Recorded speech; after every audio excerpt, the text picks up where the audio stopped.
welcome to the 2021 Diversity Forum. My name is James Gavins, and I'm the creative director at Oh My First Wave. This piece by our First Wave touring ensemble you're about to see is called Nobody Wants My Blood Until They Do by Jackson Neal and Zach Lesmeister. Enjoy.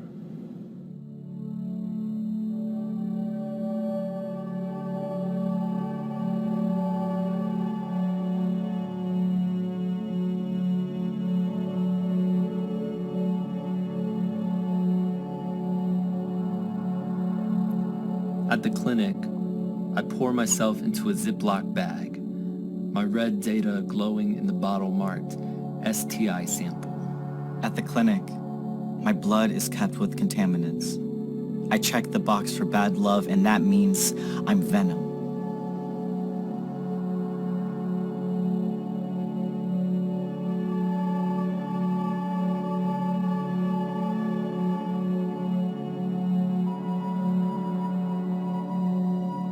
Needle in hand, the nurse pushes into my skin. Like curtains parting, she enters. Nurse, can't you see? There is metal inside me. There is a man in my vein. There is a prophet in my blood. When you enter, you won't find anything you want. Nurse, you ask me questions like, How many? With men? Did you wear a condom? How much burden do you carry inside? And I remember nitrate, neon, men as bright as needles. My body is all my lover's synthesis. Doctor prescribes me a miracle, pre-exposure prophylaxis. And you think me a dying thing. The little pill in my stomach like a Passover. Wiping my blood of other blood. Unraveling my DNA from the men who helix into me. You watch me, your bearded queen kissing that man dressed in smoke. And you see all the children we can't have. The child in you already dead. We make your science impossible. We baffle all your laws and molecules. You watch us pressing hair to hair. And for a moment, you confuse rain with fire. You are afraid of fiction. My God is smaller than yours, as little as a pill. I am alive and full of love because the chemicals in me keep swimming. Pleasure is always complicated for queer people. It wears many faces. Sometimes pleasure is dressed like pain. Sometimes it's dressed like history. Do you remember the years sex was a death sentence? The stories of want and sound and shame and all the things that have been said about queer people. Our nasty practice of serpent and circle. This is pleasure's anarchy. How we can raise our pulse together and not fear the day it stops. How we can sex each other well and not become two holes in the ground. Pre-exposure prophylaxis is the daily medicine to prevent HIV. Its efficiency is 92 to 99%. The average cost with the wrong insurance is $1,800 per month. Maybe the miracle is that I'm surviving without a god. A pill in my stomach to guard my enzymes. Isn't love this sloppy stew of body? Isn't love the way you steal your partner's wounds?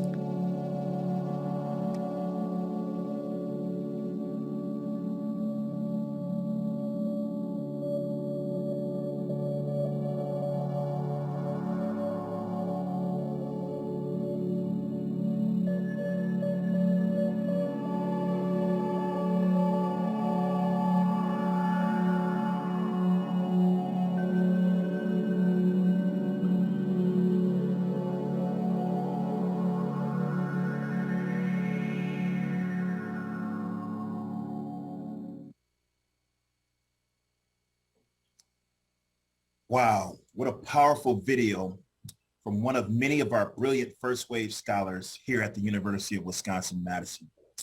A million thanks to Stephen Canals for sharing his journey in envisioning and crafting a series that centered compassion and honesty. Mr. Canals' efforts in expanding mainstream media representation for multiply marginalized LGBTQ plus individuals will no doubt help to expand opportunities for many other artists and visionaries. Thank you as well to our very own Warren Shearer, Assistant Dean and Director of the UW-Madison Gender and Sexuality Campus Center, for joining Mr. Canals and guiding that very important, enlightening, and powerful discussion. I am ever optimistic that true inclusion, real inclusion, not just inclusion utilized as a buzzword as Stephen and Warren discussed, real inclusion is indeed on the horizon. We need equity, rather than equality, and all of us together can facilitate that realization of this goal. To continue the conversation, Gabe Javier, Associate Vice Chancellor for Identity and Inclusion in Student Affairs here at UW-Madison, will moderate a student panel to consider some of the issues it raised around representation and inclusion. Gabe arrived here at UW-Madison in 2011 as Assistant Dean of Students and Director of the LGBT Campus Center, now called the Gender and Sexuality Campus Center. He began serving as the interim director of the Multicultural Student Center in June of 2016 and became the center's director in August of 2017. Now, I turn it to Gabe, Associate Vice Chancellor for Identity and Inclusion at UW-Madison. Gabe? Thank you very much, Dr. Charleston. Thank you so much for bringing together a great offering for the Diversity Forum. Thank you to Jackson Neal and Zach Leismeister and the First Wave crew for that incredible and powerful video. Good afternoon for those of you who are with us in Madison, and thank you for joining us for this special panel called Strike a Pose, a student panel on multiply marginalized identities. As Dr. Charleston said, my name is Gabe Javier. My pronouns are he, him, his, and I serve as Associate Vice Chancellor for Student Affairs, Identity, and Inclusion, and I'll be the panel moderator today. I'm incredibly excited to be joined by three amazing UW-Madison students, and their insight as we prepared for this panel has been incredible, and I'm really excited to share our conversation with you all today. These students, our students, will share their various perspectives on representations of multiply marginalized identities in the media. And hopefully you've been able to watch or will be able to watch the conversation that Gender and Sexuality Campus Center Director Warren Scher was able to have with today's keynote speaker, co-creator of the show, Pose. To our audience joining us online, if you have questions or follow-up topics for our amazing panelists, please feel free to put them in the chat and we'll get to as many as possible. So Pose is certainly an important part of the media landscape for queer folks, but we also know that there's so much more to the story, as Stephen alluded to. And that's what our panelists will reflect on today. So without further ado, I'd like to please join me in welcoming our panelists today. First, let me welcome Anthony Catani. Anthony is a fifth-year undergraduate first-generation transfer student from UW-Milwaukee, studying gender and women's studies with certifications in LGBTQ+ studies and leadership, planning to go to medical school. They are currently involved in many on-campus organizations, most notably Sex Out Loud, and doing research, creating an archive documenting COVID-19's impact on individuals.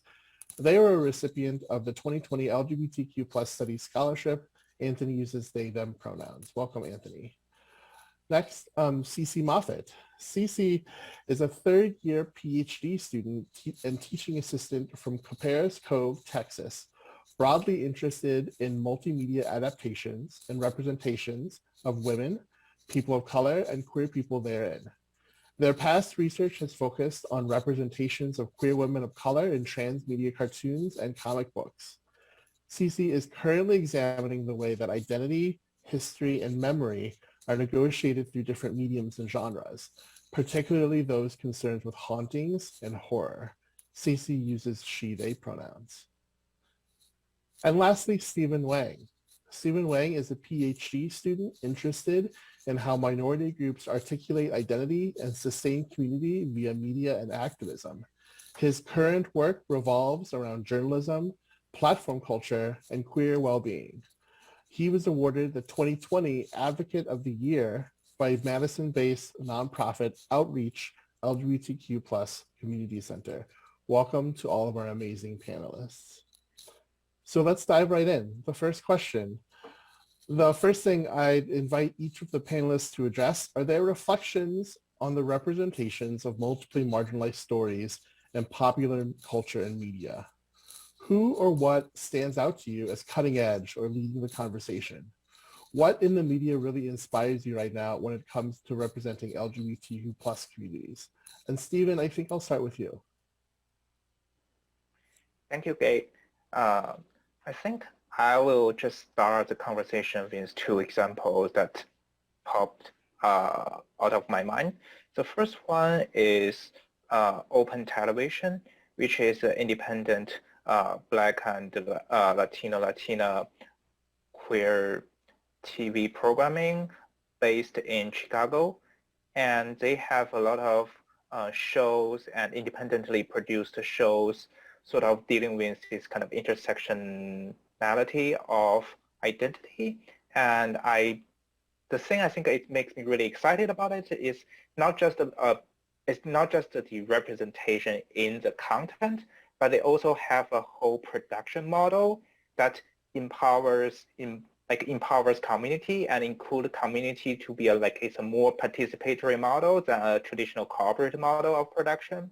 And the second thing I think, I'm from China, and something that is really interesting going on in China regarding queer media representation is there's increasing niche market for semi-queer depiction of romance between two male characters in the Chinese media landscape. And that is interesting to follow up because it's sort of geared toward a mainstream audience, like straight women. That was the target audience.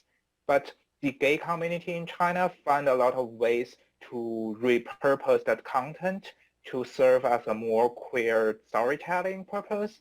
And yeah, that's kind of the two things I have in my mind. Very cool. Thank you. Anthony, what about you? What stands out to you as cutting edge or leading the conversation? Yeah, when I think of like anything that is cutting edge or leading conversations, I definitely think about like the warping landscape of different media like platforms that we've like been able to like gain access to. So I think of like even like TikTok or Instagram Reels and how that like wildly has shaped things and like wildly put out content that like I even remember like when I was back on like iFunny or something like that, like way back like forum posts, and it was like you got like the bare bones scraps of things and compared to like how much we have now. Yes, there's I remember that too. Like what we have now, there's almost so many choices, and it's really good to be able to have choices. Cece, how about you? What media really inspires you right now when it comes to representing LGBTQ plus communities? Thank you so much, Gabe. So these have both been really great answers so far. Open TV and TikTok are huge in terms of pushing the envelope and what people think has been possible for representation of queer people and other multiply marginalized groups. I think that something else that is really important is the fact that smaller scale media platforms like TikTok, but also things like YouTube, Instagram, although there are obviously a lot of issues in terms of the way that those platforms moderate the content that's available, the lower price of entry in terms of just making content and putting it out there is unlike anything that we used to have, like you're saying, growing up. There was nothing like what YouTube and Instagram Reels and TikTok videos are now. It didn't exist before. And as people are able to kind of build platforms around those things, they're able to essentially develop their own miniature production studios. So now you have people on YouTube who have what are essentially micro industries, right? They're making television shows that are just hosted on YouTube or just hosted on Vimeo or things like that, that completely circumnavigates the studio system that we're so used to, where you have to get picked up by a network and everything like that. We've also noticed that people who start on YouTube can end up in other places like Issa Rae with HBO. That's been happening more and more often. And I think it's really due to the accessibility of these platforms. Yeah, you bring up an incredible point and a really great example of Issa Rae moving from YouTube. And, I think we'll talk a little bit about this later, but, I feel like platforms like TikTok can be a really double-edged sword for creators. Or maybe can you maybe comment on that a little bit, Cece, about what are your thoughts about the tension of the fame machine of TikTok and creators, and whether or not they're actually quote unquote healthy for our communities?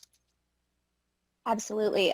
There are so many ways that you can consider health when we think about social media, but just to pick one, I think there's been a lot of controversy and a lot of research done into specifically TikTok's algorithm. So when we talk about the way that these platforms build their models, a lot of times we're thinking about the discover pages, right? The splash page that shows you a different array of things that you aren't already involved in order to entice you to engage with those things. With TikTok and Instagram, there's been a studied habit of certain kinds of content, and YouTube actually, of certain kinds of content not being included in these pages for the general public to discover. And with TikTok specifically, there has been a lot of issues with darker skinned creators just not being included, especially if they're participating in similar hashtags. They'll just notice that their content is not included in the page at the same rate of their white or lighter skinned counterparts. On YouTube, a few years ago, there was a massive controversy for queer YouTubers who had hundreds of videos demonetized in their area of the platform because of community guidelines that were being very loosely enforced by YouTube. So we get into this tricky situation where there is, again, this lower barrier to entry for so many people and just a massive amount of content that did not exist and is kind of unfathomable in a way.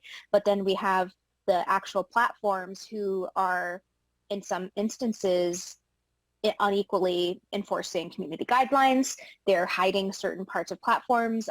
They're deleting accounts or banning users. We see a similar thing in Twitter where people who try to report hate speech, they themselves are the ones who get reported. And so a very similar kind of thing happens on these platforms. And it's something that is, I think it's very similar to the lack of diversity that we see in the typical studio model with cable or network television. It just looks a little bit different because the technologies are new. So it's almost like they have adapted those barriers to entry to accommodate for the digital age that we're in. Yeah, that's a really, really great point about adapting the barriers of entry, the idea of being a shadow banned and things like that for LGBTQ plus or dark skinned or plus size creators. Thank you for bringing that up. To that point, we know that multiply marginalized identities are complicated, right? They're often more complicated than TV can be, right? Not that there aren't like very complex TV plots and productions and things, but it's hard to put intersectionality and intersectional identities in popular TV. So something that arguably Pose does really well. So what are some of your reflections on TV's attempt to represent intersectional voices? So Cece, I'd love for you to weigh in on this one to start, and then maybe Anthony. Absolutely, and I'll be brief with my weigh-in on this so that we can hear from others. But the thing that I think is really important about representation is that representation has to do so much that it is almost always destined to fail. We expect so much out of representation because for multiply marginalized people, there has been so little, such an immense dearth of people that they can connect with on screen. Every single instance of representation becomes so heavily scrutinized that it ends up getting torn apart.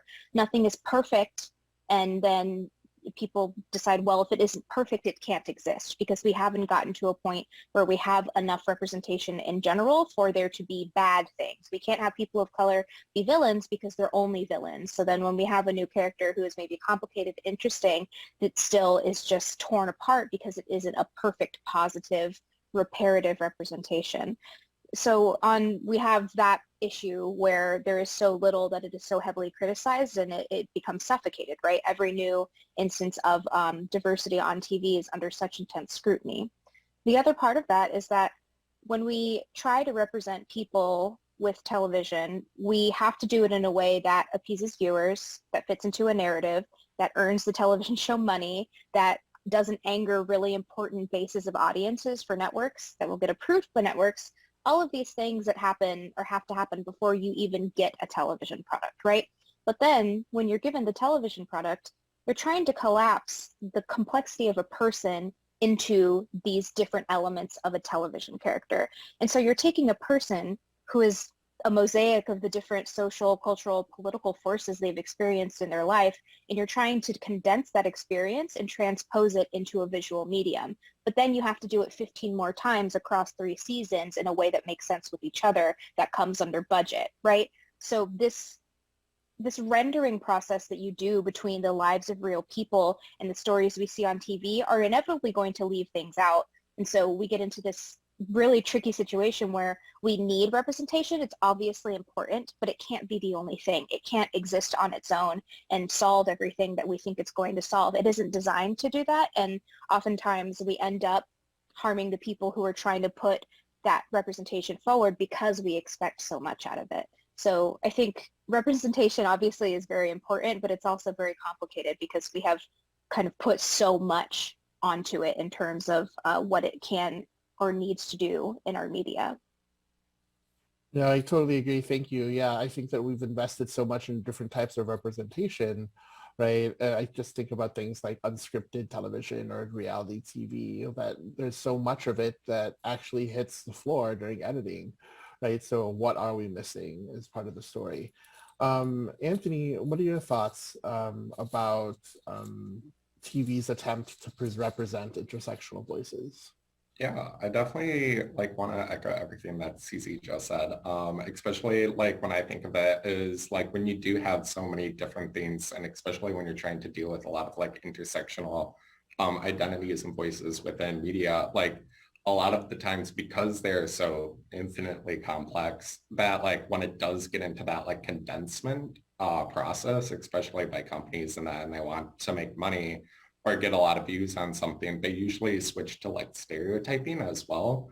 Not saying that like Pose is like heavily influenced by like stereotyping, but a lot of that like kind of comes out because it's like we know that like this will get people to view things, and especially like when you're thinking about like getting people who are outside of those communities to also engage with that content, a lot of the times that's, end quote, their like gateway into being something is because they're like, oh, I know this is like a stereotype, or they're seeking it out, or it makes them feel comfortable with it. And that's like one of the ways that like they kind of like attribute like getting people in who aren't within those communities. And I feel that kind of like reflects with like what Cece was just saying, is like when you have those things where these identities and also like communities are way more complex based, like further based like beyond the stereotypes that these people are presenting, it's really hard to encapsulate all of that within just a short, 3-season representation of a show. Thank you. Stephen, any thoughts or things you want to weigh in on around intersectional representations? I just want to echo what Cece and Anthony have already said, and I totally agree that we should not sort of burden representation with all the political functions we want for equity and diversity. And like one thing I want to point out, like representation is not just information, it is also an open structure for community participation. And that matters because, as we said, we can't have a perfect representation of all these kind of intersectional identities sort of concised there, like condensed there. But through the interaction between media representation and the community being represented, there's this potentiality to figure out, like, we are discussing Pose, right? Because we can figure out, what works, what does not work, what works for this community, what does not work for that community. I think this kind of participation from the audience end should also be think about part of that representation, particularly as professional media producers are increasingly capitalizing or monetizing audience participation, right? In their production, they are sort of using audience idea in their script writing, in their sort of character writing. So I think to think about representation also as an open structure, sort of take away a little bit of burden of like to have a perfect intersectional representation. Right, I really appreciate that, Stephen. I think the idea of a perfect intersectional representation puts a lot of pressure on media, right? And so, there are imperfections, and I think it's good to interrogate those because I think it helps us give richer meaning, which you all are helping us do today. So, I want to talk a little bit about one of the central storylines in the first season of Pose. That includes a white character, a businessman, Stan, who becomes lovers with Angel, who's played by the amazing India Moore. So what are your thoughts about including, and some saying centering, whiteness in this plot line? Anthony, I'd like to start with you on this one. Yeah, I definitely, when I think about season 1, and especially that storyline with Stan and Angel, I definitely think to myself, like, why was this included? Because to me, I feel like that was almost completely unnecessary. And even if that storyline wasn't there, it wouldn't have impacted the show Pose at all. And it does feel like almost a centering of whiteness, even though that it's like considered a subplot, that like it still imposes whiteness into a show that really doesn't need it. Especially when I think about like further in like applying theory also on top of that is like it shows kind of how whiteness is able to come into like communities of color and queer communities of color and exist in those spaces and basically consume as much as it wants and then leave without no repercussion. And you kind of see that with the entire storyline of Stan is that he like is able to have both like this queer consumption of Angel as well as the ballroom culture, but then leave without any real like repercussions in the end, where he's basically just with his wife, even though that they said that they're separated, she's like, well, I just want you around for the kid. And it's like nothing really in his life changed, even though that Angel lost her kind of like her second home with the apartment. She lost the increase of that like fundament through Stan. So it's like one of those things where it's like they centered whiteness almost like for no reason. And then they took it out. And I would say even the second season really shows that with kind of like making whiteness in some ways like a villain or showing that it didn't need to be centered. With Blanca having the fight with the landlord for the nail salon. And then I'm forgetting her name right now, the character's name, but her being a dominatrix and literally like imposing dominance over whiteness. So I think like it's one of those things that it was completely unnecessary and it didn't even really impact the storyline of season 1 if it was taken away. Interesting perspective on how whiteness, even in this in the media like Pose, plays a role. Do either other panelists want to comment on that at all? So we know that those storylines are there. The other part of Pose that I really love about the show, honestly, is the spectacle. And it is indeed, it's a spectacle. And there's concern from some that this is another representation of LGBTQ plus lives that focuses on spectacle. Now, it can also be said that that's a pretty heteronormative lens or perspective. But here I'd love to hear your opinions. So Anthony, I'm going to start with you again, and then I'm going to go to Stephen, and then Cece. What do you think about the spectacle of it all? Yeah, I also think like the spectacle of Pose in some ways can be a double-edged sword as well. Even when I think of like queer representation outside of Pose as well, is kind of like it frames queer spaces as these like really amazing glamorous things, but it really doesn't highlight a lot of different complications that being a part of those communities can come with. So I definitely think about like, especially within ballroom culture, it centers like everything's fine and dandy and everything's like glamorous within these spheres, but yeah, it doesn't highlight a lot of the other impacts. And what I don't like about that kind of sense is when it's framed for heteronormative consumption, then we get into like different spheres of straight people or like heteronormative people trying to consume media and then thinking that's the only way that like these bodies or communities operate. So I think a lot of times, like even when I'm at like gay bars and we have like the bridal shower or like a bunch of different straight people coming in and not understanding what the space is really there for. Like, yes, there are drag shows that happen, but yet they don't understand like a lot of these spaces are sanctuaries for people who are being cast out by society. Like these are spaces where we come and we feel accepted when everybody tells us we aren't. And I can tell like the countless times where like my drag show or my drag friends, they're up on stage and like they're trying to like get around in these bridal showers or like these straight peoples or like businessmen are just like in the front and they won't move for them or they won't tip them.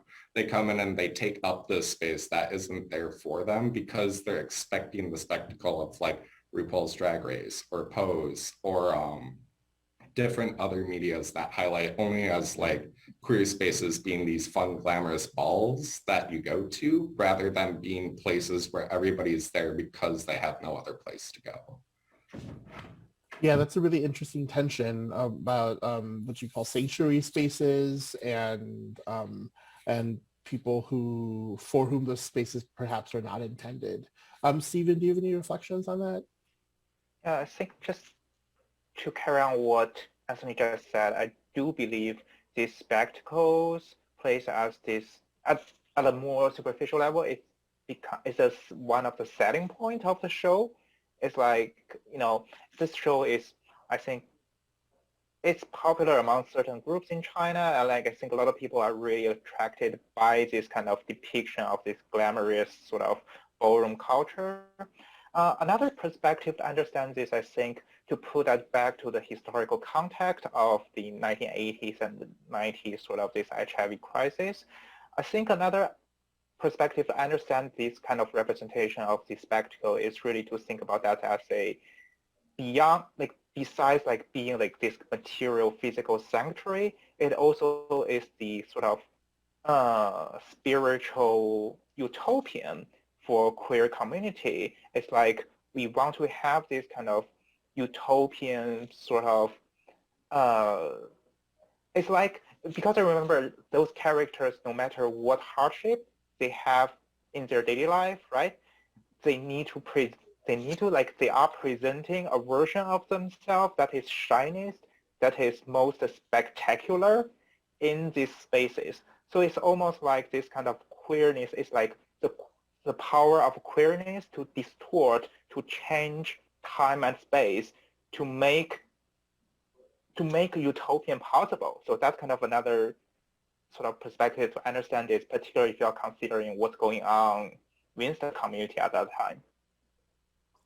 Yeah, that's a great perspective, Stephen. So the perspective of queerness as a lens for joy, right? So this idea that the spectacle is also part of what brings people joy, especially in the queer community.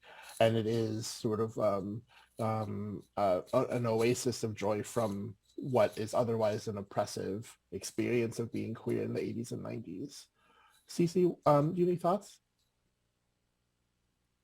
One brief thought, and this isn't one that is fully formed as I haven't watched the show in its entirety, but while Anthony was giving their thoughts, I was considering, I'm not disagreeing necessarily, but a slight pushback might be that I think for anybody who has any familiarity with ballroom culture, it likely comes from Paris is Burning, right? So we have this kind of canonical film that was and is still used as the teaching tool for giving people an idea of what queer communities looked like at this period of time, how they started, how ballroom cultures, where ballroom came from, where drag comes from, all of this. And notably, this film was a documentary made by a white woman. I think she was a sociologist, I believe, but she did not make this film from a place of empathy per se, but a place of intrigue, right? So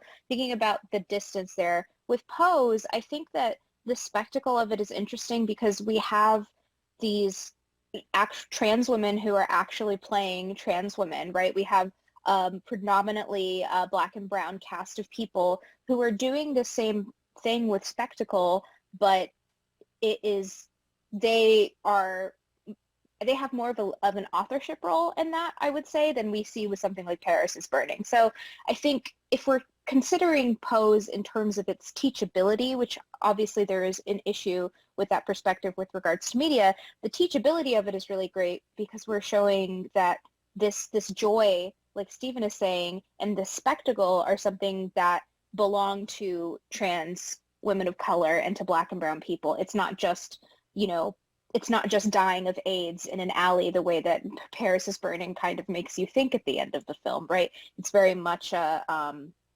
more like pedestrian civilian approach to these same kind of things. But obviously there is still a lot of room for pushback in that.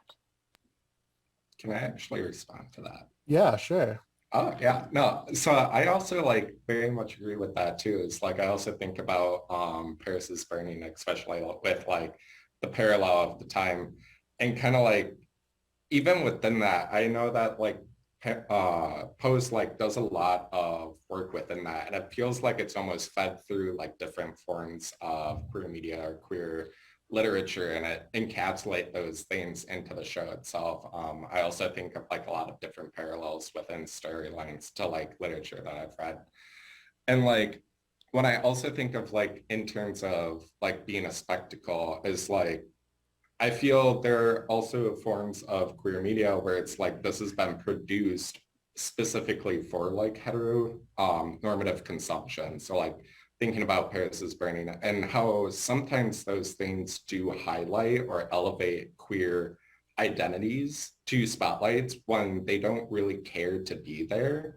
And then they become objects of like desire, objects to become focused on, or objects to basically go and enjoy. And they almost like commodify them. And like, especially when you kind of like have that, and then you have like heteronormative like intrigue, and then they go and seek out things that I think that's where like my framing of like kind of like maybe not like hating it, but like being very wary about the spectrality of it. And I'm not just like speaking at you too. I don't want you to get that impression. But then I also think of like other forms of queer media too. And I think of like a movie called Saturday Church, which ironically kind of feels like a prelogue to Pose because it has like almost like 90% of like the cast there, and they all play like very similar roles, which is like ironically really funny.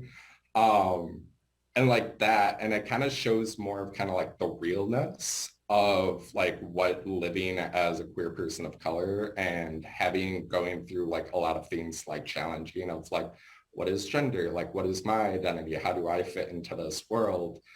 Compared to like Posed, where it feels almost kind of like a highlight reel. And then we have HIV and AIDS kind of like woven in there. Especially like when I think of like the musical episodes and how it's supposed to be a HIV and AIDS gala, which is supposed to be like this very heavy thing, but like adding it and making it into a musical episode just kind of feels disingenuous. And it makes kind of like a spectacle of even HIV and AIDS. Great perspective, Anthony. Thank you for that, and Cece for your comments. I think it's interesting to look at spectacle. It's interesting to look at Paris is Burning as an artifact. I think, Cece, you're right. Like one of the first introductions to ball culture that I had was to Paris is Burning, and that's a really powerful thing to think about. That's the first time people are encountering ball culture, and what that has to teach people is really important. I'm going to shift gears a little bit, and I'm hoping Stephen, you can weigh in from your perspective. I know that you've done some work on niche LGBTQ networks, both here in the United States and in China. What patterns with regards to media consumption are you seeing? Are there stories and representations that you think are missing? I think one particular thing, not necessarily missing, I think it's also very imposed. It's about this tension between the original family for queer communities, the original family and the found family. The theme is definitely there. Like I think there is like more culturally diverse sort of perspective on this familial sort of relationship for queer communities. For example, here in Wisconsin, I sort of do research with I have a partner who's representing the Latino queer communities. Basically, he told me like, here like their advocacy for queer family, the basic unit is family. And it's like a lot of these kind of parents, they are like, it's like in the Latino, like, the energy or like the power of the community derives from the family unit. And a lot of it's like the parents, they are sort of taking their children sort of to the center and to advocate for their queer identity. And the thing about China is also like, it's a similar theme. It's like, the understanding of family, because I feel like in the American media representation of queer family, it's either like, people are hating each other, they are like throwing their children out to the street, or it's like, it's this very accepting model, like, we fully embrace your identity. But this kind of family relationship, it tend to be a little bit more complicated in like non-US culture. Like in China, like there's a sort of more intense tie within the family. And the most cases, I think, either in the media representation or in real research with queer folks, is somewhere between that sort of acceptance versus not acceptance. It's more like somewhere like, it's like coming out to your family. It's a forever process in China. Like, no matter how many times you come out to your parents, they would always ask you about your boyfriend or girlfriend when are you going to have children. So I think that's part of something, it is represented in the show, but I like to explore the possibility to see a more culturally diverse understanding of family for queer community. Yeah, that's really great. Thank you for that perspective. I think you're right in terms of the complexity of families. Like as a person of color who grew up Catholic in a Filipino family, like the layers of what it means to come out is definitely, as I really resonate with what you said there. And there's a lot of power in thinking about our families of birth versus our families of choice, and how those are represented. So just a few minutes left in our panel today, and I actually want to stay with this idea of family. And so I'm going to ask Anthony and then Cece, when you think about representations, whether it be about family or not, what are you hoping to see? What are your hopes in terms of what's next with media? With queer media, with LGBTQ plus representations of marginalized people. What are your hopes? Anthony, I'll start with you. Yeah, I think Stephen really touched on a good point there, especially with family and family dynamics. I feel like we kind of don't recognize different other forms of media and how family is portrayed. I think of shows like Friends or that, where it's you have these people who are chosen families who are super close with one another that you almost can't separate them without breaking apart a family dynamic. And even Pose touches on this. I think in season 2 is when they were putting the different quotes at the end of each episode, and it talks about how people who you have a blood bond with are your relatives, but family is the people you choose. And I feel like that's something I want to see moving forward, is showing how family can exist outside of just people you're born into. Awesome. Thank you so much for that. Cece, your thoughts? Absolutely. This question it's so important because I think for so many people, when they conceive of representation for queer folks, oftentimes we think of the painful coming out narratives that Stephen was kind of gesturing at, or the lack of acceptance, right? The wrench that it throws in the lives of your friends and family. And I think for me, the kind of perfect portrait of representation in terms of family and queer folks is that queerness is not the thing that causes tension in a family anymore. Getting to a point where it becomes obviously an important kind of guiding aspect of one's character, but not the source of tension or of conflict overall, right? Getting to a point where it's like, oh, I'm in trouble because I stole a car, not because I have a boyfriend and I'm a boy, right? To me, I think that's something that is also great, but maybe personally important to me is also demonstrating that queer families are also, Gabe, like you were saying, families of color, that those are very important intersecting identities that require a lot of unpacking and that I don't think we really get to see as often, especially because it seems that we get, you know, if you have a queer family of color, there's some kind of tragedy there, whereas if you have a white family with a queer child, it's a happy-go-lucky, right? And I'd like us to be able to kind of bridge the gap between those two strands. Awesome. Thank you so much. We're going to wrap this panel up, and I want to thank again our student panelists, Anthony, Cece, and Stephen. Thank you for your widening our perspectives and deepening our learning around the media representations of multiply marginalized people. Thank you to DDEA for convening this panel, and to all of you watching for joining us. I'm going to go ahead and turn it back over to Dr. Charleston. Wow, what an awesome panel. The more that I engage with and hear from our students, I grow increasingly excited about our future. Their brilliance is remarkable and is honestly what continues to motivate me to keep pressing for a society that embraces diverse perspectives, that facilitates the innovation necessary to really actualize inclusive excellence. Thank you again to Associate Vice Chancellor Gabe Javier, Cece, Stephen, and Anthony. You're brilliant. Wherever you're going, I'll follow you. As the 2021 UW-Madison Diversity Forum comes to a close, I hope you all are as encouraged and excited as I am about what we've learned and discussed in preparation to embrace the next stage of moving the inclusion and belonging agenda forward. Working collectively to build the future that we envision, a future where all are valued for their unique gifts and contributions in a society that values diversity and difference, as these are indeed the keys to innovation, as I say over and over again. Keynotes by Dr. Russell Jung, Stephen Canals, and everyone who presented really brought life to this year's theme of rising above and reshaping our world in the image of justice.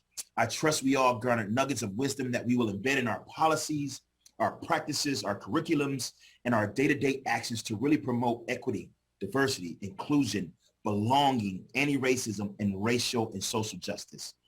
I'd like to send a special shout of thanks to my team here in the DEEA, Mary Carly, Val Davis, Christina Flores, Nick Hanen, Doctors Anju Risagani and Toshika Maddox, Deanna Collins, and the entire DDEA divisional staff for all of your efforts to see to it that we achieved the first ever hybrid diversity forum.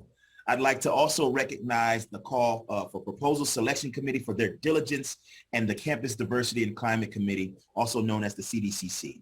I want to give a special shout to media sites, to Wisconsin Public Television and Union South for all of their support in helping us to provide a good user experience for all who attended this event. And I want to thank Chancellor Blank and Provost Schultz for their unyielding support, and a special thanks to American Family Insurance for their continued support and partnership. Thank you to everyone who participated and attended, and remember you can view, revisit, and share both days of the 2021 speakers and sessions online for the next 6 months. And so after that, archived material will remain on the Division of Diversity, Equity, and Educational Achievements, or DDEA's website. Again, this is the end of the forum, but just the beginning of the next chapter on our collective journeys. Sometimes we may feel as if the work that we do to right the wrongs of society is insignificant, like the little things that I can do will not have an impact. But I'm reminded of one of my favorite quotes by Margaret Mead, who is one of the mothers of feminism. And she says this: never doubt that a small group of thoughtful, committed citizens can change the world. Indeed, it's the only thing that ever has. Thank you again, and on Wisconsin.